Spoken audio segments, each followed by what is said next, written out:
வணக்கம் நண்பர்களே, அனைவருக்கும் இன்னைக்கு காலை வணக்கம். இன்னைக்கு என்ன ஜூஸ் இருக்குன்னு பார்க்குறீங்களா? இன்னைக்கு வந்து அமாவாசை, அதனால் வந்து ஜூஸ் மட்டும் குடிக்க போகிறோம் மதியம் வரைக்கும். மதியம் வந்து வழக்கமாக அந்த இலை போட்டு சாப்பிடுவோம். நாங்கள் நார்மலாக படையெல்லாம் போடுறதில்ல. ஏன்னா நம்ம சாப்பிட்ற உணவு வந்து கண்டிப்பாக வந்து முன்னோர்களுக்கு போகிறதில்லைங்கிறதுல எனக்கு வந்து முழு நம்பிக்கை உண்டு. அந்த ஒரு காலங்காலமாக ஃபாலோ பண்ணிட்டு வரது. அப்படி ஃபாலோ பண்ணுறதுக்காக அந்த காலையில் விரதம், அந்த விரதங்கிற விஷயம் வந்து உடம்புக்கு நல்லது அப்படிங்கிறனால இதை ஃபாலோ பண்ணுறோம். இதுக்கு ஏதாவது ஒரு நம்பிக்கை சொன்னீங்கன்னா கண்டிப்பாக நான் அதை நிறுத்தினாலும் நிறுத்திடுவேன். நிறுத்திட்டு திருப்பி காலையிலே வழக்கம் போல் உணவு சாப்பிட ஆரம்பிச்சிடுவேன்.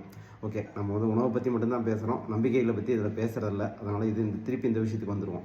இப்போ காலையில் என்னென்னு பார்த்தீங்கன்னா, ட்ராகன் ஃப்ரூட் ஜூஸ் வச்சுருக்கோம். ட்ராகன் ஃப்ரூட் சாப்பிட்டு பார்த்துருப்பீங்க. இது வந்து ஜூஸ் போட்டிருக்கேன், ஒன்றுமே பண்ணல. சிம்பிளாக 2 ட்ராகன் ஃப்ரூட் சின்ன சின்ன பழம் எடுத்து கட் பண்ணி அப்படியே மிக்சியில் அடித்து அப்படியே வச்சுட்டேன்.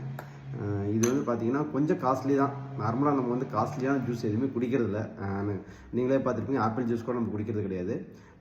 ரொம்ப எது நம்மளுடைய உணவோ, நம்மளுக்கு எது நம்மளுக்கு வந்து ஈஸியாக கிடைக்குமோ, ஈஸியாக அவைலபிளோ அதை மட்டும் தான் நம்ம வந்து ஜூஸாக குடிக்கிறோம். இது வந்து பார்த்திங்கன்னா, இது வந்து ஆக்சுவலாக நிறைய பேர் நினச்சிட்டு இருப்பாங்க இது வந்து இம்போர்ட்டட் ஃப்ரூட் அப்படின்னு சொல்லிட்டு. கண்டிப்பாக இது வந்து வெளிநாட்டிலேருந்து வந்த பழம் கிடையாது. இது வந்து ஒன்றும் இல்லை, ட்ராகன் ஃப்ரூட்டுங்கிறது பார்த்திங்கன்னா கத்தாழை செடி மாதிரி இருக்கும். கத்தாழை செடியிலேருந்து வர பழம் தான். நம்ம சின்ன வயசில் நீங்களாம் சாப்பிட்டீங்களான்னு தெரியல, நாங்களாம் சின்ன வயசில் வந்து இந்த வெளியோரத்தில் இருக்கிற கத்தாழை செடியிலேருந்து இந்த பழங்கள் எடுத்து சாப்பிட்ருக்குறோம்.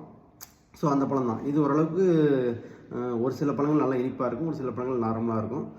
இது சாப்பிட்றக்கூடிய சுவையோடு தான் இருக்கும். இதில் வந்து சர்க்கரையெல்லாம் எதுவுமே போடல. இது 2 பழம் பார்த்திங்கன்னா கிட்டத்தட்ட ஒரு 60 ரூபா வந்தது எனக்கு.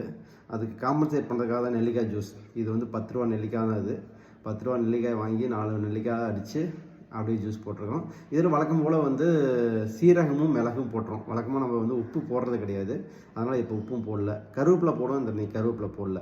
ஸோ இதுதான் வந்து இன்றைக்கி மதியம் வரைக்குமா நமக்கு உணவு. மதியம் வந்து வழக்கம் போல் சாப்பிட போகிறோம். ஓகே.